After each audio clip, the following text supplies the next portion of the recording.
दोस्तों, एक ऐसा साइको किलर जो लड़कियों को बहुत ही बेरहमी से मार रहा है और स्पेशली उन लड़कियों को जिनके गाल पर डिंपल पड़ता है।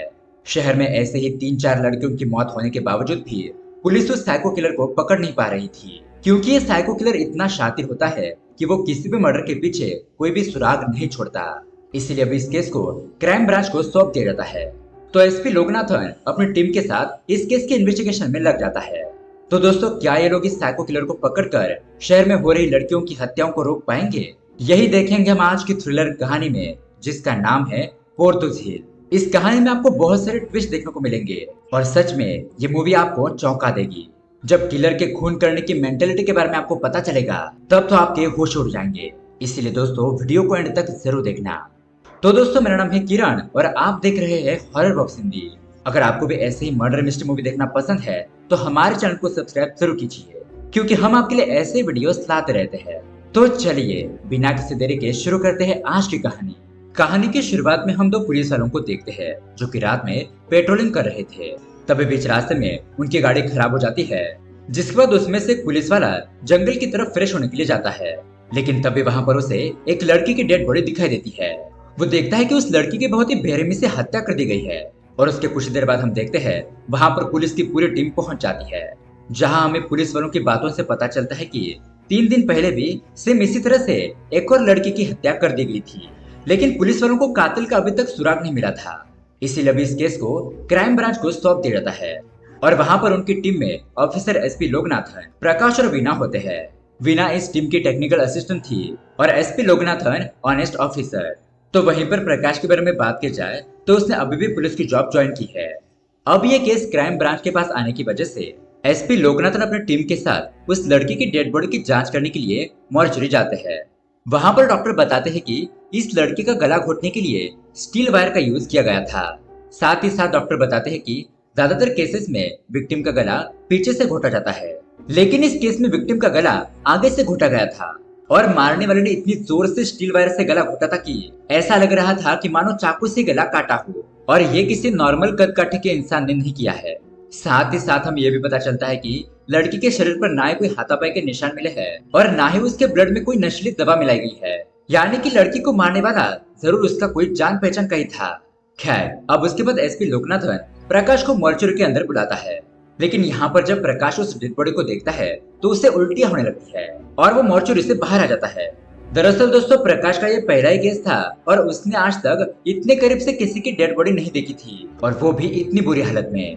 लेकिन प्रकाश की ऐसी हालत देखकर एसपी उसे कहता है कि अगर उससे ये केस हैंडल नहीं हो रहा है तो वो घर जा सकता है।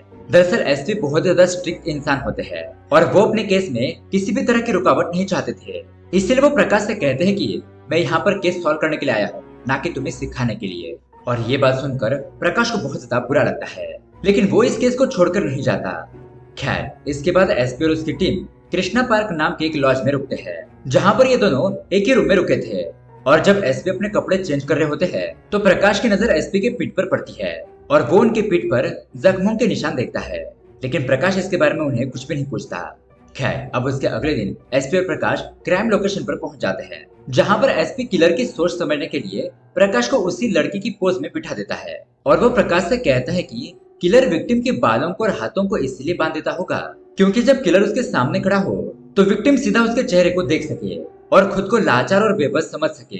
आगे एसपी बताते हैं कि ये एक साइको किलर है और इस किलर को विक्टिम को मारते वक्त उसे तड़पता हुआ देखना बहुत ज्यादा अच्छा लगता होगा, इसलिए तो वो उन्हें इतनी बेरहमी से मारता है। और वो किलर विक्टिम की डेड बॉडी को इसलिए नहीं दफनाता होगा क्योंकि उस किलर को पता है कि उसने ये मर्डर बहुत ही सफाई से किया है और पुलिस को उसके खिलाफ कोई भी सबूत मिल नहीं पाएगा। अब इसी बीच वहां पर एक पुलिस ऑफिसर आता है और एसपी को बताता है कि पास ही के जंगल में एक और लड़की की डेड बॉडी मिली है और उस लड़की को भी सेम इसी तरह से मारा गया है।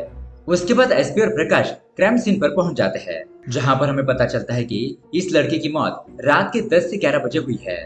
उसके बाद एसपी प्रकाश को इस केस के आगे के इन्वेस्टिगेशन करने के लिए बोलते हैं और वो खुद कमिश्नर से मिलने के लिए उनके ऑफिस चले जाते हैं। अब दोस्तों, आगे की इन्वेस्टिगेशन में प्रकाश को यह बात पता चलती है कि इस लड़की का नाम सयोनी था और इसकी उम्र 26 साल थी और सयोनी एनजीओ के बच्चों को ट्यूशन देती थी। जिसके बाद प्रकाश आगे के इन्वेस्टिगेशन करने के लिए उसी एनजीओ में जाता है, जहां पर प्रकाश को पता चलता है कि सयोनी तो एनजीओ से 8 बजे ही निकल गई थी लेकिन एनजीओ से निकलते वक्त उसकी स्कूटी खराब हो गई थी। हालांकि वो फिर भी स्कूटी को अपने साथ ले गई थी। और पूछताछ के दौरान प्रकाश को यह भी पता चलता है कि एनजीओ के थोड़ी दूरी पर एक गैराज भी है। तो प्रकाश इंक्वायरी करने के लिए उस गैराज में जाता है और वहां पर एक लड़के से सोयनी का फोटो दिखाकर उसके बारे में पूछता है कि कल रात ये लड़की आपके यहाँ पर स्कूटी ठीक करवाने के लिए आई थी या नहीं। जिस पर वो लड़का कहता है कि सर ये कार का गैराज है, यहाँ पर सिर्फ कार ही ठीक होती है। इसी बीच प्रकाश के साथ आए कांस्टेबल को सयोनी के बारे में इंफॉर्मेशन मिलती है कि उसकी स्कूटी पर्पल कलर की थी और उसका नंबर 3593 है। तभी प्रकाश की नजर उस गैराज में रखी हुई पर्पल कलर की स्कूटी पर पड़ती है और उसका भी नंबर होता है 3593। अब ये देखकर प्रकाश उस लड़के से स्कूटी के बारे में पूछता है और अब वो लड़का स्कूटी को देखकर बहुत ज्यादा डर जाता है। वो प्रकाश से कहता है कि सर इस स्कूटी के बारे में मुझे कुछ भी पता नहीं है। मैं तो शाम को 6 बजे यहाँ से चला गया था और शायद मेरे जाने के बाद ये स्कूटी मालिक ने ली होगी। उसके बाद प्रकाश उस गैराज के मालिक से पूछताछ करता है, जिस पर गैराज का मालिक उसे बताता है कि हाँ सर, कल रात एक लड़की आई थी और उसकी स्कूटी में इंजन की प्रॉब्लम थी, जिसकी वजह से वो अपनी स्कूटी यहीं पर छोड़कर चली गई और उसके बाद वो कहाँ गई ये मुझे कुछ भी नहीं पता। खैर यहाँ इस तरफ हम एसपी को देखते हैं जो कमिश्नर के पास आकर उससे कहता है कि मुझे 40 पुलिस ऑफिसर की टीम और 10 पुलिस पेट्रोल की गाड़ी चाहिए। और आगे एसपी कमिश्नर को बताता है कि खूनी की उम्र लगभग 45 से 55 साल की है और वो 20 से 30 साल की लड़कियों को अपना टारगेट बना रहा है। हमें खूनी को पकड़ने के लिए एविडेंस से ज्यादा उसके मोटिव का पता लगाना है, तभी हम उस खूनी को पकड़ पाएंगे। जिसके बाद कमिश्नर एसपी को टीम प्रोवाइड कर देता है। अब यहाँ पर एसपी सभी पुलिस वालों को सिविल ड्रेस में रहने के लिए कहता है। साथ ही वो कहता है कि आज शाम से किसी भी लड़की की मिसिंग रिपोर्ट आती है तो वो खबर सबसे पहले मुझे होनी चाहिए। जिसके बाद सभी पुलिस वाले पेट्रोलिंग करने के लिए निकल जाते हैं। खैर यहाँ इधर हम एक लड़की को देखते हैं जो कि घर का कचरा बाहर फेंकने के लिए आती है। उसी बीच हम एक आदमी को देखते हैं और वो लड़की उस आदमी को देखकर बहुत ज्यादा घबरा जाती है और ये सीन यहीं पर कट हो जाता है। अब उसके कुछ देर बाद इधर वीना एसपी को कॉल करके बताती है कि रथवाइकल रोड पर एक लड़की की मिसिंग कंप्लेंट आई है। ये सुनकर एसपी कांस्टेबल से पूछता है कि रथवाइकल रोड के 5 किलोमीटर के अंदर कोई जंगल है क्या, क्योंकि हर बार वो किलर लड़कियों को जंगल के अंदर ले जाकर मारता था। तब कांस्टेबल बताता है कि वहाँ पर एक गन्ने का खेत है। अब ये बात सुनकर एसपी तुरंत ही अपनी टीम के साथ वहाँ पर पहुंच जाता है, लेकिन वहाँ पर उन्हें कोई भी नहीं मिलता। इसी बीच एसपी को इन्फॉर्मेशन मिलती है कि उदयपुर के पास के एक जंगल में एक लड़की की डेड बॉडी मिली है। ये सुनते ही एसपी अपनी टीम के साथ क्राइम लोकेशन पर पहुंच जाता है और यहाँ पर हम देखते हैं कि ये तो वही लड़की है जो कूड़ा फेंकने के लिए घर से बाहर आई थी। और दोस्तों यहाँ पर हमें ये पता चलता है कि ये लड़की उस कांस्टेबल की बेटी थी जो एसपी के साथ इस केस की इन्वेस्टिगेशन कर रहा था और वो अपनी बेटी को ऐसी हालत में देखकर बहुत ज्यादा रोने लगता है। अगले दिन एसपी प्रकाश से कहता है कि हो सकता है कि कातिल बहुत सालों से मर्डर कर रहा हो, लेकिन किसी और शहर में। जिसके बाद एसपी वीना को कॉल करता है और उसे पुराने रिकॉर्ड चेक करने के लिए कहता है कि पिछले समय में ऐसे सिमिलर मर्डर हुए हैं या नहीं। जिसके बाद प्रकाश और वीना पिछले 10 सालों के रिकॉर्ड को चेक करते हैं, लेकिन फिर भी उन्हें कुछ भी पता नहीं चलता। तभी प्रकाश एसपी से कहता है कि सर, मैंने किताब में पढ़ा था कि कुछ सीरियल किलर लोगों का मर्डर करने के बाद कुछ सालों तक गायब हो जाते हैं और फिर दोबारा से अपना काम कंटिन्यू करते हैं और वो उनका गैप भी 20 से 30 साल का होता है। इस पर वीना प्रकाश से पूछती है कि वो इतने सालों तक गैप क्यों लेते हैं। तब एसपी कहता है कि कातिल को मर्डर करते वक्त जो खुशी मिल रही थी, अगर वो सेम खुशी किसी इंसान या किसी चीज से मिलती हो तो कातिल मर्डर करना छोड़ देता है, लेकिन जब उसको वो खुशी नहीं मिलती तो वो फिर से मर्डर करना शुरू कर देता है। जिसके बाद एसपी वीना और प्रकाश को पिछले 20 से 30 सालों का रिकॉर्ड चेक करने के लिए कहता है। अब यहाँ पर ये दोनों रिकॉर्ड चेक करते हैं और प्रकाश एसपी से बताता है कि 1973 से 1979 में कुछ ऐसे ही सेम मर्डर हुए थे और इन 6 सालों में टोटल 9 हत्याएं हुई थी जो कि सेम पैटर्न में की गई थी। विक्टिम के बालों को हाथ से बांधना और गला काटकर उन्हें मार देना, और उस वक्त विक्टिम की एज लगभग 42 से 45 साल की थी। साथ ही प्रकाश एसपी को बताता है कि पहले के केस में एक कनेक्शन भी मिला है कि जब उस समय मर्डर हुआ था तो वो अलग अलग जगहों पर हुआ था और इन सब की इन्वेस्टिगेशन करने वाला ऑफिसर इंस्पेक्टर जॉन सेबेस्टियन था और वो उसका एड्रेस देता है। जिसके बाद एसपी उस एड्रेस पर पहुंच जाता है। जब विक्टिम की फोटो देख रहा था तब वो यहाँ पर एक कॉमन चीज को नोटिस करता है, जिसके बाद वो सीधा डॉक्टर के पास जाता है और डॉक्टर को विक्टिम का फोटो दिखाकर गले के निशान के बारे में पूछता है। तब डॉक्टर बताता है कि हमारे बॉडी के अंदर टोटल 32 प्रेशर पॉइंट होते हैं और उस प्रेशर पॉइंट पर सही तरीके से वार किया जाए तो इंसान बेहोश हो सकता है। तब प्रकाश डॉक्टर से पूछता है कि ये टेक्निक आम इंसान को कैसे पता हो सकती है। डॉक्टर बताता है कि इंटरनेट के जरिए, क्योंकि आजकल इंटरनेट हर जगह पर मौजूद है। तो प्रकाश पूछता है कि आज से 30 साल पहले तो इंटरनेट नहीं था, तो उस वक्त लोगों को ये जानकारी कैसे पता चली होगी? डॉक्टर कहता है कि किताबों के जरिए। अब ये बात सुनकर प्रकाश लाइब्रेरी में जाता है और 1979 से पहले प्रेशर पॉइंट वाली किताब को ढूंढता है और रजिस्टर पर चेक करता है कि इस किताब को किन किन लोगों ने पढ़ा है। यहाँ दूसरी तरफ एसपी जॉन सेबेस्टियन के घर पर पहुंचता है, जहाँ पर कैनेडी नाम का एक आदमी दरवाजा खोलता है। तब एसपी जॉन के बारे में पूछता है तो कैनेडी उसे बताता है कि जॉन उसके पिताजी थे, जिनकी कई साल पहले हार्ट अटैक की वजह से मृत्यु हो गई। खैर, अब कैनेडी एसपी से पूछता है कि आप कौन है और करते क्या है, जिस पर एसपी झूठ बोलता है कि मैं एक ट्रक का बिजनेस करता हूँ और जॉन सर के मेरे ऊपर बहुत ज्यादा एहसान है। अब यहाँ पर एसपी को कैनेडी से पूछताछ करने पर यह पता चलता है कि कैनेडी एक फोटोग्राफर है और उसका एक बेटा भी है, जो कि फिलहाल दिल्ली में पढ़ता है। अब इसी बातचीत के दौरान एसपी कैनेडी को ऑब्जर्व करता है, जिससे उसे पता चलता है कि कैनेडी को एक तरह की ओसीडी है, जिसमें इंसान को सारी चीजें परफेक्ट और साफ सुथरी रखना पसंद है। साथ ही साथ बातों में एसपी को यह भी पता चलता है कि कैनेडी की शादी 1979 में हुई थी और अभी 3 महीने पहले ही उसकी वाइफ की डेथ हो गई। ये सुनने के बाद एसपी को याद आता है कि 1979 में ही सीरियल किलर ने मर्डर करना बंद कर दिया था और अब कैनेडी की वाइफ की डेथ होने के बाद उसने फिर से मर्डर करना शुरू कर दिया है। इसीलिए एसपी का सारा शक कैनेडी के ऊपर ही जाता है। खैर, अब उसके बाद एसपी वहां से जा रहा होता है, तभी कैनेडी उसे कहता है कि आपको देखकर ऐसा नहीं लगता कि आप बिजनेसमैन हो, आपकी बातों से तो पता चलता है कि आप एक पुलिस वाले हो। तभी एसपी को प्रकाश का कॉल आता है और वो उसे कहता है कि सर, इन सब मर्डर के पीछे जिसका हाथ है उसका नाम है कैनेडी। इस पर एसपी कहता है कि हाँ, मुझे पता है और मैं अभी भी कैनेडी से मिलकर ही आ रहा हूँ। जिसके बाद एसपी एक प्लान बनाता है। दरअसल दोस्तों, कैनेडी के घर के बगल में एक घर खाली होता है और उनका प्लान होता है कि वो एक पुलिस ऑफिसर को कैनेडी के ऊपर नजर रखने के लिए वहां पर एक किराएदार के रूप में भेजेंगे, ताकि कैनेडी को जरा सा भी भनक ना हो कि उस पर कोई निगरानी रख रहा है। उसके बाद एसपी प्रकाश को इस काम के लिए चुनता है और उसके तुरंत बाद प्रकाश कैनेडी के बगल वाले घर में शिफ्ट हो जाता है, जहां पर कैनेडी और प्रकाश की थोड़ी बहुत बातचीत भी होती है। और फिर रात हो जाने के बाद वो कैनेडी के ऊपर निगरानी रख रहा था।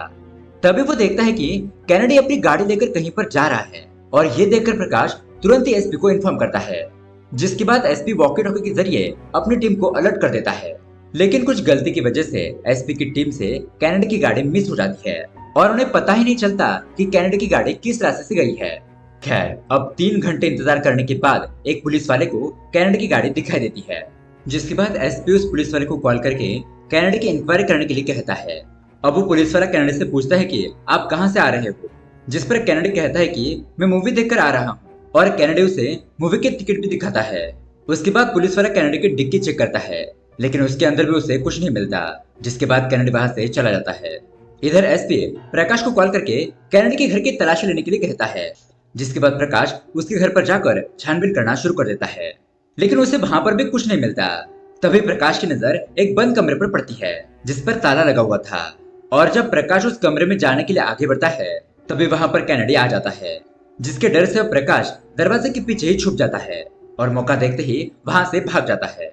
खैर, अब उसके अगले दिन एक सुनसान जगह पर फिर से पुलिस वालों को एक लड़की की डेड बॉडी मिलती है और उसे भी बिल्कुल वैसे ही मारा गया था। जिसके बाद वहां पर एसपी और प्रकाश पहुंचते हैं और ये देखकर दोनों ही शॉक हो जाते हैं। तभी वहां पर एक पुलिस ऑफिसर आकर उनको बताता है कि इन सब के पीछे जिसका हाथ था वो खूनी पकड़ा गया है। ये सुनने के बाद वो लोग हैरान हो जाते हैं। इसके बाद वो पुलिस स्टेशन आते हैं, जहां पर वीना उन दोनों को बताती है कि रवि कुमार नाम के एक आदमी ने अपना पूरा जुर्म कबूल कर लिया है।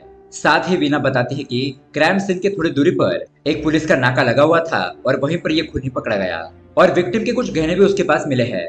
यानी कि अब तक जितने भी मर्डर हुए हैं वो सब उसने किए हैं। अब पुलिस वाले उसे कोर्ट ले जा रहे होते हैं और साथ ही वीना उन्हें बताती है कि अब ये केस हमारे डिपार्टमेंट में आ गया है, इसलिए अब आप दोनों को चेन्नई लौटने का ऑर्डर दे दिया गया है। लेकिन एसपी और प्रकाश को पूरा यकीन था कि ये सारे मर्डर कैनेडी ने किए हैं। अब उसके अगले सीन में हमें दिखाया जाता है कि जिस किलर को पुलिस ने अरेस्ट किया था उसने कोर्ट में ही आत्महत्या कर ली है और इधर एसपी प्रकाश से कहता है कि उसने डीजीपी से बात कर ली है और वो यहाँ रहकर कैनेडी के ऊपर नजर रखेगा। साथ ही वो प्रकाश को चेन्नई जाने के लिए कहता है, लेकिन इस बात पर प्रकाश कहता है कि मैं चेन्नई नहीं जाऊंगा, बल्कि आपके साथ ही रहकर इस केस की इन्वेस्टिगेशन करूंगा। प्लीज, मैं यहाँ पर रहकर कातिल को पकड़ना चाहता हूँ। तब एसपी प्रकाश से कहता है कि तुम्हें चेन्नई जाने का ऑर्डर आ चुका है, अगर तुम यहाँ पर रहकर इस केस की इन्वेस्टिगेशन करोगे तो तुम्हारी जॉब भी जा सकती है। लेकिन प्रकाश कहता है कि जॉब जाए तो जाए, लेकिन मैं यहीं पर रहकर इस केस को सॉल्व करूंगा। जिसके बाद एसपी और प्रकाश कैनेडी के घर पर निगरानी रखते हैं, जहां पर वो देखते हैं कि कैनेडी अपनी कार लेकर कहीं पर जा रहा है। उसके बाद ये दोनों ही कैनेडी का पीछा करते हैं और यहाँ पर कैनेडी एक सुपरमार्केट के अंदर घुसता है, इसलिए अब ये दोनों भी उसके पीछे पीछे जाने लगते हैं। तभी अचानक कैनेडी पीछे से आता है और प्रकाश से कहता है कि अरे यार, तुमसे मिलने का मौका ही नहीं मिला। इसलिए वो प्रकाश को डिनर पर इनवाइट करता है, जिसके बाद प्रकाश को ना चाहते हुए भी कैनेडी के साथ उसके घर पर जाना पड़ता है। प्रकाश उसकी गाड़ी में बैठ जाता है और यहाँ पर यह सब कुछ एसपी देख रहे थे, इसलिए वो भी उन लोगों का पीछा करने लगते हैं। और जब प्रकाश और कैनेडी उसके घर पर पहुंचते हैं, तभी एसपी बाहर से कैनेडी के ऊपर निगरानी रखने लगता है। अब इधर घर में आने के बाद कैनेडी प्रकाश से कहता है कि तुम कुछ देर वेट करो, मैं तुम्हारे लिए कुछ खाना बनाता हूँ। ऐसा कहकर वो खाना बनाने के लिए अंदर चला जाता है। तभी प्रकाश की नजर उस कमरे पर पड़ती है जिसे उसने पिछली बार देखा था, जहाँ पर पिछली बार ताला लगा हुआ था, लेकिन अब वो दरवाजा खुला था। जिसके बाद प्रकाश मौका देकर उस रूम के अंदर चला जाता है, जहाँ पर उसे एक फोटो मिलती है और वो फोटो विक्टिम की थी, जिसमें उस लड़की को सेम उसी तरह से मारा गया था। और ये देखने के बाद प्रकाश समझ जाता है कि इन सब मर्डर के पीछे कैनेडी का ही हाथ है। लेकिन दोस्तों, इसी बीच कैनेडी वहाँ पर आ जाता है और प्रकाश का गला दबाकर उसे मारने की कोशिश करता है। वो उसे पूछता है कि तुम कौन हो। प्रकाश कहता है कि मैं एक पुलिस वाला हूँ। और अब ये सुनने के बाद कैनेडी प्रकाश के गर्दन पर एक वार करता है, जिससे कि प्रकाश बेहोश होकर वहीं पर गिर जाता है और फिर कैनेडी उसके हाथ पैर बांध देता है। लेकिन तभी अचानक उसके घर की बेल बजती है, तो वहाँ पर बाहर एसपी होता है, जो कैनेडी को गन पॉइंट पर ले लेता है और उसके बाद एसपी रूम के अंदर जाकर प्रकाश को बचाता है। फिर प्रकाश और एसपी उस रूम की तलाश लेते हैं, जहाँ पर उन्हें कुछ और विक्टिम्स की फोटो भी मिलती है। तो एसपी कैनेडी से पूछता है कि तुम कौन हो और तुमने इन लड़कियों को क्यों मारा। तब कैनेडी अपनी कहानी एक शर्त पर बताने के लिए तैयार हो जाता है कि इन सब के बारे में उसके बेटे को पता नहीं चलना चाहिए, और एसपी इसके लिए मान जाता है। तब कैनेडी अपनी कहानी बताना शुरू करता है और यहाँ पर हमें उसके बचपन को दिखा जाता है। कैनेडी की माँ बचपन में ही गुजर गई थी, जिसके बाद कैनेडी की देखभाल उसके पिता जॉन सेबेस्टियन ने की। लेकिन जॉन सेबेस्टियन कैनेडी को अपना बच्चा बिल्कुल भी नहीं मानता था और जॉन को अपना हर एक काम परफेक्ट और साफ सुथरा पसंद था। इसलिए वो कैनेडी को भी बार बार एक ही काम करने के लिए कहता, और अगर काम उसके हिसाब से ना हो तो वो कैनेडी को बहुत ज्यादा मारता पीटता। इस वजह से कैनेडी अक्सर डरा हुआ रहता था। अब ऐसे एक दिन कैनेडी किसी जगह पर बैठकर सिगरेट पी रहा था और तभी उसी रास्ते से एक लेडी कांस्टेबल गुजर रही थी, जो कि जॉन सेबेस्टियन के डिपार्टमेंट में ही काम करती थी। अब कैनेडी को सिगरेट पीता हुआ देखकर वो उसे कहती है कि वो उसके बाद उसके पापा को बताएगी। तो कैनेडी उसे कहता है कि प्लीज ऐसा मत करो, अगर उसके पिताजी को ये बात पता चल गई तो वो उसे बहुत ज्यादा मारेंगे। लेकिन वो लेडी कांस्टेबल उसकी एक भी बात नहीं सुनती, जिसके बाद कैनेडी अपने पापा के डर से उस लेडी कांस्टेबल को ही मार देता है। अब उस लेडी कांस्टेबल का मर्डर होने की वजह से जॉन सेबेस्टियन के ऊपर काफी ज्यादा प्रेशर आता है इस केस को सॉल्व करने का। और इसी दौरान जॉन सेबेस्टियन इस केस की इन्वेस्टिगेशन करते वक्त बिजी हो जाता है, जिस वजह से जॉन कैनेडी के ऊपर ध्यान नहीं दे पाता और उसे मारना पीटना भी बंद कर देता है। अब इस घटना से कैनेडी बहुत ज्यादा खुश हो जाता है, क्योंकि अब उसे अपनी लाइफ अपनी मर्जी से जीने की आजादी मिल गई थी। लेकिन फिर एक दिन जॉन फिर से अपने बेटे को मारना शुरू कर देता है, जिस वजह से कैनेडी अपने पापा को फिर से बिजी रखने के लिए किसी न किसी औरतों को जान से मारने लगा। हालांकि उसको खून करना पसंद नहीं था, लेकिन वो अपने पापा से बचने के लिए ये सब कुछ करने लगा। तो अब खून खराबा ना करना पड़े, इसलिए वो लाइब्रेरी जाकर वाइटर पॉइंट की किताबें पढ़ने लगा, यानी कि इंसान की बॉडी के किस पार्ट पर मारने की वजह से वो इंसान बेहोश हो जाता है, ये सब कुछ उसे पता चल गया। जिसके बाद कैनेडी इस चीज की प्रैक्टिस करने लगा और फिर कैनेडी औरतों को पहले बेहोश करता और फिर उन्हें रस्सी से गला घोटकर मार देता। अब इसी दौरान कैनेडी के पिता जॉन को हार्ट अटैक आ जाता है, जिस वजह से वो कैनेडी को डॉक्टर को बुलाने के लिए कहता है, लेकिन कैनेडी डॉक्टर को नहीं बुलाता और यहाँ पर जॉन सेबेस्टियन मारा जाता है। अब कहानी आती है प्रेजेंट में, जहाँ पर कैनेडी कहता है कि उसने सब कुछ मर्डर अपने पिता की वजह से किए थे ताकि वो उन्हें बिजी रख सके और उसे भी मासूमों की जान लेना पसंद नहीं था। अब ये बात सुनकर प्रकाश एसपी से कहता है कि कैनेडी के पास औरतों को मारने की वजह थी, लेकिन उसके पिता के मरने के बाद ये सब मर्डर किसने किए, क्योंकि उसकी तो मर्डर करने की वजह खत्म हो गई थी। और कैनेडी के पास जितने भी विक्टिम के फोटोज थे वो बहुत ज्यादा पुराने थे, मतलब कि बहुत साल पहले उन्हें मारा गया था। इसका मतलब हाल फिलहाल में जो मर्डर कर रहा है वो कोई और ही है। अब ये बात सुनने के बाद कैनेडी एसपी को अपने साथ हुई घटना के बारे में बताता है कि 2 साल पहले जब वो अपने बेटे से दिल्ली से मिलकर आ रहा था, तब उसे किसी ने उसके घर पर किडनैप कर लिया था और उसकी आंखों पर पट्टी बांध के उसके मर्डर के बारे में बताने लगा, जो इससे पहले उसने किए थे। वो कहता है कि तुमने जितने भी मर्डर किए हैं वो सब कुछ मैंने देखे हैं, लेकिन मुझे ये बताओ कि आज तक तुम्हें पुलिस कैसे पकड़ नहीं पाई। और दोस्तों वो इंसान भी इस तरीके को जानना चाहता है कि कैनेडी किस तरह से मर्डर करता था, और अगर ये तरीका उसे पता चल गया तो पुलिस उसे पकड़ नहीं पाएगी। अब कैनेडी के पास ऑप्शन न होने की वजह से कैनेडी उस आदमी को मर्डर करने का सही तरीका बता देता है। अब यहाँ से कहानी आती है प्रेजेंट में, जहाँ पर एसपी कैनेडी से उस आदमी के बारे में पूछता है। तब कैनेडी बताता है कि उसने उस आदमी की कार की आवाज सुनी थी, जो कि रिवर्स करने पर उसमें से बच्चों की बंदूक की आवाज आती थी। तभी प्रकाश को याद आता है कि उसने सेम आवाज उसी गैरेज में सुनी थी जब वो सोयोने की डेथ की इन्वेस्टिगेशन करने के लिए वहां पर गया था। अब इसी बीच कैनेडी मौका देकर खुद को एक कमरे में लॉक कर देता है और एसपी से कहता है कि इन सब के बारे में मेरे बेटे को कुछ भी पता नहीं चलना चाहिए। जिसके बाद वो गैस सिलेंडर ऑन करके आत्महत्या कर लेता है ताकि उसकी मौत एक्सीडेंट लगे और उसके बेटे को उसके इंश्योरेंस के सारे पैसे मिल जाए। अब यहाँ पर प्रकाश एसपी को बताता है कि उसने उस किलर की कार को देखा है। और दोस्तों अब यहाँ पर हम असली किलर को देख पाते हैं, जो कि उस एनजीओ में ही काम करता था जहाँ पर 200 विक्टिम सलोनी एनजीओ में बच्चों को पढ़ाया करती थी। खैर अब ये बंदा अपने घर पर आता है तो उसकी पत्नी उसे ताना मारने लगती है और उसे बहुत ज्यादा भला बुरा भी कहती है। और दोस्तों यहाँ तक कि वो उसके सामने अपने बॉयफ्रेंड के साथ चली जाती है, जिसके बाद उस किलर को बहुत ज्यादा गुस्सा आता है और वो अपना गुस्सा निकालने के लिए एक रूम के अंदर जाकर तकियों को बहुत ज्यादा मारता है। और दोस्तों यहाँ पर हमें पता चलता है कि ये किलर अपनी पत्नी का गुस्सा निकालने के लिए बाहर लड़कियों को मारा करता था, क्योंकि उसके अंदर अपनी पत्नी को मारने की हिम्मत नहीं थी। खैर अब उसके बाद वो किलर रेडी होकर कहीं पर बाहर जाता है और यहाँ पर एसपी और प्रकाश गैरेज के उस आदमी की मदद से उस किलर के घर तक पहुंच जाते हैं। वहां पर जाने के बाद उन्हें हाल ही की विक्टिम की सारी फोटोज मिलती है, लेकिन इन सब फोटो में सारी लड़कियां मुस्कुरा रही थी। इसी बीच इन्वेस्टिगेशन के दौरान एसपी को वहां पर एक कॉफी शॉप का बिल मिलता है और एसपी और प्रकाश उसी कॉफी शॉप के लिए निकल जाते हैं। तभी रास्ते पर उनकी नजर विक्टिम की फोटो पर पड़ती है जिसके गाल पर डिम्पल था। तो एसपी को याद आता है कि किलर के वाइफ के गाल पर भी डिम्पल था और उन्होंने जितने भी विक्टिम को देखा था वो मरने के बाद देखा था, जिस वजह से उन्हें उनका डिम्पल दिखाई नहीं दिया। यानी कि किलर अपनी वाइफ के गुस्से में आकर डिम्पल वाली लड़कियों को ही अपना शिकार बना रहा है। खैर अब बातों ही बातों में प्रकाश एसपी से कहता है कि अगर इन सभी किलर्स को प्यार मिला होता तो शायद ये लोग किलर नहीं बनते।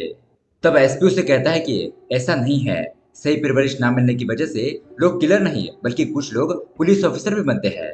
और यहाँ पर हमें पता चलता है कि एसपी पर भी बचपन से ही बहुत ज्यादा टॉर्चर हुए थे और हमने जो मूवी की शुरुआत में एसपी के पीठ पर निशान देखे थे वो उसके बचपन के ही टॉर्चर के निशान थे। खैर अब उसके बाद एसपी और प्रकाश उस कॉफी शॉप में आ जाते हैं और उस किलर के बारे में पूछने लगते हैं, जहां पर उन्हें पता चलता है कि वो आदमी रोजाना एक ही जगह पर बैठता है और वहां पर कुछ टाइम बिताकर वहां से चला जाता है। ये सुनकर एसपी उस जगह पर आकर देखते हैं, तब उनकी नजर बाहर लगे एक बोर्ड के सेलिब्रिटी पर पड़ती है, जहां पर वो देखते हैं कि उस सेलिब्रिटी के गाल पर डिम्पल है और ये देखकर वो समझ जाता है कि उस किलर का अगला शिकार यही सेलिब्रिटी है। जिसके बाद एसपी प्रकाश को उसी शॉप में रोककर तुरंत इस सेलिब्रिटी के होटल जाकर सेलिब्रिटी को वार्न करने लगता है कि आपकी जान को खतरा है। इस पर वह सेलिब्रिटी कहती है कि मैं तो आज ही यहाँ पर आई हूँ। और ये बात सुनकर एसपी तो शॉक रह जाता है और उसे समझ में आता है कि जरूर इसका अगला टारगेट ये सेलिब्रिटी नहीं बल्कि कोई और ही है। और दोस्तों इधर हम देखते हैं कि वो किलर वीना के होटल में आकर उसको ही अपना अगला टारगेट बनाता है। वो उसे झूठ कहता है कि उसे अस्थमा का अटैक आया है और मेरी कार पार्किंग में है, आप जाकर मेरी दवाई ला दीजिए। अब यहाँ इधर प्रकाश उस कॉफी शॉप में होता है, तभी उसकी नजर पासी के कृष्णा पार्क होटल में पड़ती है और तभी उसे याद आता है कि उसकी कलीग वीना के गालों पर भी डिम्पल पड़ता है। जिसकी बात वो समझ जाता है कि वो किलर यहाँ पर वीना को ही मारने के लिए आया है और यहाँ पर बैठकर वो वीना पर ही नजर रख रहा था, इसलिए वो तुरंत ही कॉल करके वीना को उस किलर के बारे में बताने लगता है। लेकिन तब तक वो किलर वीना को बेहोश करके अपनी कार से कहीं पर ले जा रहा होता है। तभी एसपी और प्रकाश उस किलर की गाड़ी का पीछा करने लगते हैं और यहाँ पर वो किलर वीना को किसी सुनसान जगह पर लाकर उसे भी सेम ही बाकी लड़कियों की तरह ही मारने की कोशिश करता है। लेकिन एसपी और प्रकाश वहां पर पहुंच जाते हैं और अब इन तीनों में बहुत ही जबरदस्त फाइटिंग होना शुरू हो जाती है। लेकिन इसी बीच वो किलर मौका देखकर एसपी की गर्दन पर वार करके उन्हें बेहोश कर देता है और उसके बाद वो किलर प्रकाश से लड़ने के लिए जाता है। तो तभी किलर के हाथ में एसपी की गन लगती है और वो उस गन से प्रकाश को शूट करने लगता है, लेकिन प्रकाश किसी भी तरह अपने आप को बचा लेता है। तो फिर वो किलर दोबारा से गन चलाता है, तब वो गन नहीं चलती। तो प्रकाश समझ जाता है कि ये गन स्टॉप हो चुकी है और जब तक उसे रिलोड नहीं किया जाएगा तब तक ये नहीं चलेगी। और किलर को तो गन रिलोड करना आता ही नहीं था। तो इसी बात का फायदा उठाते हुए प्रकाश पत्थरों से उस किलर के ऊपर मारने लगता है और उसे कहता है कि तुम्हारे पास जो गन है वो किसी काम की नहीं है, क्योंकि अब वो नहीं चलेगी। तो वो किलर गुस्से में आकर उस गन को प्रकाश की तरफ फेंकता है। मतलब कि वो उस गन से प्रकाश पर वार करना चाहता था, लेकिन दोस्तों अब प्रकाश को गन मिल चुकी थी, इसलिए वो उस गन को फिर से रिलोड करता है और उसी गन से किलर को शूट कर देता है, जिससे कि उस किलर की वहीं पर मौत हो जाती है। उसके बाद एसपी प्रकाश और वीना को हॉस्पिटल लाया जाता है, जहां पर उनका ट्रीटमेंट होता है। उसके बाद एसपी और प्रकाश आपस में बात कर रहे होते हैं कि प्रकाश अब एसपी को छोड़कर यहाँ से नहीं जाएगा। प्रकाश आगे की केस में एसपी की मदद करेगा। और दोस्तों इसी के साथ ये कहानी यहीं पर एंड हो जाती है। तो दोस्तों ये कहानी आपको कैसी लगी हमें कमेंट करके जरूर बताइएगा। साथ ही ऐसे ही अमेजिंग मूवी देखने के लिए हमारे चैनल को सब्सक्राइब जरूर कीजिए। मिलते हैं अगली वीडियो में। Thanks for watching.